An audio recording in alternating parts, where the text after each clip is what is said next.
Did SmackDown just deliver one hell of a pay-per-view? Who knew? Alright, hello everyone, my name is Jesse James and welcome to Millennium Movies. I normally cover film and TV, but today I'm going to be talking about wrestling because I love wrestling. So this is just try it out, maybe you like it, maybe you didn't. But obviously if you're here because of the title and because of what the hell just happened. What did we witness at the end of this pay-per-view? I'm going to talk about that in a little bit. Wow, Sami Zayn. I cannot believe it. I really couldn't. But anyways, let's start from the beginning of the show with the Usos versus the New Day. And man, this, if it weren't for the main event, I would have said that this was the match of the night. And man, was it brutal. This was more brutal than, if anything, this entire card was more brutal than any of the past Extreme Rules pay-per-views have been in the past 10 years. I mean, wow. Everything from kendo sticks, Xavier Woods basically getting handcuffed over the top post, and Jimmy and Jay just hammering him with kendo shots to the abdomen.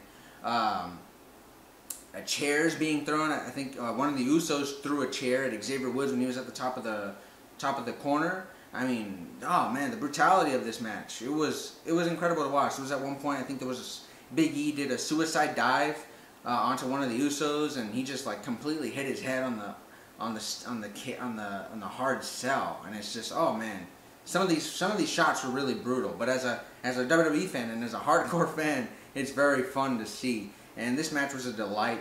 These two can do no wrong. Both of these teams have been putting on fantastic matches, whether it's the pre-show on SummerSlam or, you know, kicking off the show here on Hell in a Cell. They know how to work. They have great chemistry. And now the Usos are a 5-time World Tag Team Champions. Yeah. Sorry, I had to do that. But anyways, great match. I loved it. I cannot wait to see where they go going forward from now. The Usos probably, maybe, I would guess, retain in their next title defense, and maybe move on to somebody else, maybe Gable and Benjamin. I mean, who knows? Maybe the Fashion Files. I guess we'll have to wait and see. But going on from there, we had Randy Orton, the Viper, versus Handsome Rusev. And man, I really wanted it to be a happy Rusev day, but it wasn't. He looked good in the match. This was a good match. I expected it to be very boring, but it wasn't. I found it to be pretty entertaining. I liked the back and forth. I think that Rusev didn't look weak, but my only complaint is that, yeah, sure, Rusev didn't look weak, but he still lost. And wins and losses matter to me. I know in this company of WWE, I know they kind of have us believing that wins and losses don't matter sometimes, but they still do to me. And I don't like that Rusev's come back and he's lost to John Cena and then he's lost to Randy Orton. I don't like that. Randy Orton doesn't need to keep winning matches. And I know if Randy keeps on losing matches though, he won't be as special. Sure, I guess you can sort of make that argument, but he's Randy Orton. People know him regardless. People think of him at this top level. People think of Randy Orton as a winner. And the casual fans, they do as well. Just because they see Randy Orton lose to Rusev, they're not going to think any less of him. But when Rusev loses to Randy Orton, that does nothing for Rusev. And it does nothing for Orton either. So it was a great match. I like the ending where it looked like Rusev might do his finisher out of nowhere, his submission hold, but then gets, of course, RKO'd. I like that finish. So overall, it was a pretty entertaining match. Moving on from there, we had the U.S. title triple threat match. So Ty Dillinger, the Perfect 10, was added at the last minute, basically to take the pinfall to keep Baron Corbin and AJ Styles looking strong, especially AJ in defeat.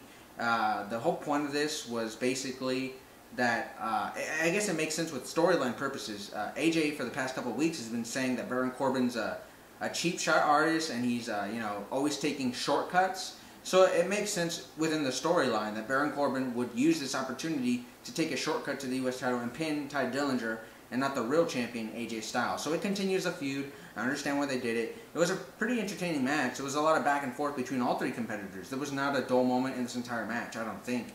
So whoever booked this match did a very good job. I like the match. Now moving on, we had Charlotte versus Natty, and this was a fine match. The only thing I didn't like was the ending, and the show kind of started to go a little bit on a downward spiral from here up until the main event. But I didn't like the ending because I don't like.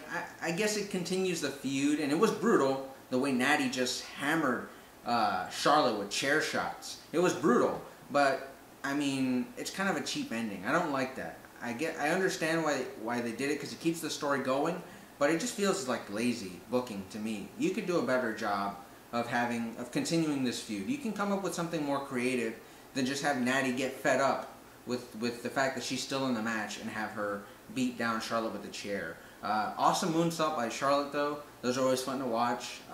I like the match, I just didn't like the ending. But going on from there, we had Jinder versus Nakamura for the WWE title. Jinder beats Nakamura clean without the Singh Bros finally. But wow, this is the guy you do that to, Nakamura. I mean, it's just I feel bad for him, and I wish he would have just stayed in NXT because he was doing a lot better there, and on the main roster, I mean, they've just done nothing with him.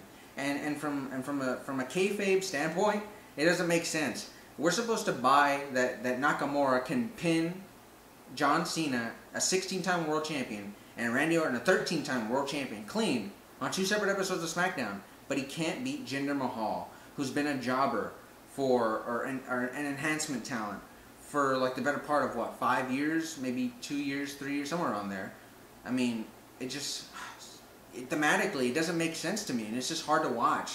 I fell asleep to be honest with you. After Nakamura's entrance, I fell right to sleep, and I woke up. When I woke up again, Jinder was doing the Colossus to Nakamura, and I said, "Oh, great, the match is over. We'll move on to what's next." So, I mean, it's sad. I don't think Jinder's. I don't think he's a bad wrestler, but he's not a great wrestler either. I mean, it's just meh. That's what I think of him. But I mean, I guess it makes sense though. They're about to go to India. They're not going to take the title off their one Indian or supposed Indian star, even though Jinder's Canadian. But anyways, moving on from there, we had Dolph Ziggler with no entrance music at all, no lights, no cameras, no action, just completely coming out to silence, all business, versus the glorious Bobby Roode. And Bobby Roode, man, they're both great workers. Nothing too special though. This is kind of a simple match, and I think they could have maybe done a little bit more for this being Bobby Roode's first pay-per-view on the main roster. But I don't know. It's weird because I remember thinking the same thing with Nakamura. Nakamura's first match was at No Mercy, I think. Or not No Mercy. What was it? Backlash? I think it was Backlash. It was Nakamura's pay-per-view debut against Dolph Ziggler as well. And I remember that match being not so good. Nakamura got no offense on Ziggler, and he won the match, but Dolph Ziggler controlled most of that match. And you can kind of say the same thing here with Bobby Roode and Dolph Ziggler. And yeah, I know Dolph Ziggler is no slouch, but when you book him for like the past year or two, that he can't beat people, and that at one point he put his career on the line because he can't win a title. I mean, when he's controlling matches over new stars that you want to bring up to the main roster, to the casual fans, you're making it hard for them to buy when Dolph Ziggler's controlling most of the matches. And even though Bobby Roode won this match, Dolph Ziggler still got the last laugh and hit him with a zigzag after the end of the match. That does nothing. I mean, that's their 50-50 booking. That's textbook right there. Textbook WWE move. Bobby Roode gets the win, but Dolph Ziggler gets the last laugh, so they both don't look weak. At least that's what WWE's thinking in their minds, but in reality, that does nothing for either of them. It doesn't elevate one person over the other. It just keeps them both flat, 50-50. So, what else can you do, though? But anyways, enough for the rest of the show. I thought the show was overall very good. I would give it an A-, maybe even an A+. I don't know. It's definitely an A. But moving on to the main event, the real reason why you're on this video. Mind blown. Sami Zayn has turned heel. What the literal hell? Did you ever think you would see the day? No, I did not either. Wow. This was much needed. This was great. I did not see this coming. I have not been on the dirt sheets. I've not been online recently. I've not been on social media. So I don't know what was going on. I didn't know, what some of the results were going to be for the card, for the pay-per-view. And man, I did not see this coming. Sami Zayn, at the last minute, when Shane O'Mac has just thrown Kevin Owens off the cell onto one of the ring announcers' desks, he moves him over to the next one, clears it up, puts him on there, climbs all the way up on top of the cell, jumps down, and someone pulls Kevin Owens away at the last minute, and Shane just falls completely flat. Nobody home. I mean, oh, it was just, oh man, it was hard to watch. It just kind of makes you like, man, that looks like it hurt. And then we see, you know, everyone's freaking out like, what? Who was that? Who was that? And then we see it was Sami Zayn. He is gone in Zayn. That was a bad joke, I know, but stick with me. Wow. I mean, this does so much, and it makes sense too. And they've been dropping little hints at this because Sami Zayn's been involved in this storyline. He really has been. He was telling, well, first, all the way back to when Kevin Owens was feuding with AJ Styles, when he was finishing that feud, Sami Zayn was a part of it still in the background. And then in this, in the past couple of weeks of SmackDown, was it 2 weeks ago, I think, when Kevin Owens powerbombed Sami Zayn onto the edge of the ring mat. I mean, the next week after that, I believe it was in a backstage segment that Sami Zayn was talking to Shane, and he was saying that you have no clue what you're getting into with Owens, that he used to know him. And then Shane kind of said, you know, with all due respect, you know, I'm going to do my own thing, and, you know, worry about yourself. And that was a little bit of a seed that was planted for us. And we know that Kevin and Sami are best friends. They used to be best friends, at least in storyline, but they are best friends in real life. And wow, this is just, it was perfect ending. I've not had my mind blown by WWE in forever. I can't remember the last time my mind was actually blown by WWE. It would have to be somewhere maybe around the Nexus invasion or the Shield versus the Wyatt family.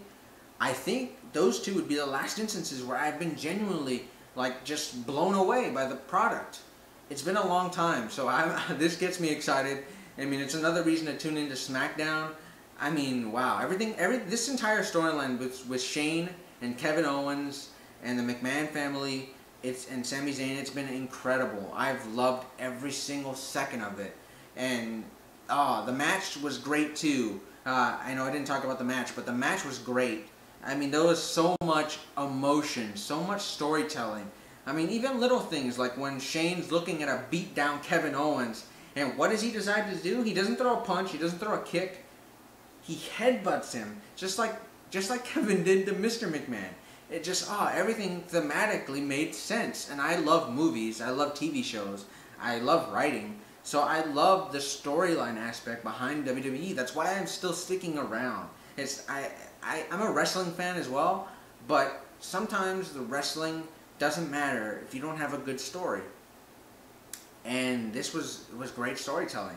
And every part of it was so brutal. Every second that they were, Shane and Kevin were on top of the cell, and they were doing moves, and KO did the pop-up powerbomb, and they were doing all kinds of things, a suplex at one point. I mean, I was so nervous. It was like, please do not break. Like, you don't want the fence to just cave in. I mean, everything about it was amazing, but wow, Sami Zayn turned heel. That is crazy to me. But I cannot wait to see where they go with this. Are Sami and Kevin going to like become like this strange power tag team that just completely conquers SmackDown Live? Are they gonna just, you know, run amok, destroy the entire show? Are they gonna take over? Who's gonna stop them? Is this gonna lead to a Survivor Series match? Team Kevin versus Team Shane? I mean, man, the possibilities are endless, and it makes me excited. It makes me excited. It really does. And I'm curious to know what you guys think. If any WWE fans are watching this, any wrestling fans, please let me know what you think. I'd love to have a conversation with you guys. This is blowing my mind, and I had to talk about it. So, wow, what the hell did we just watch?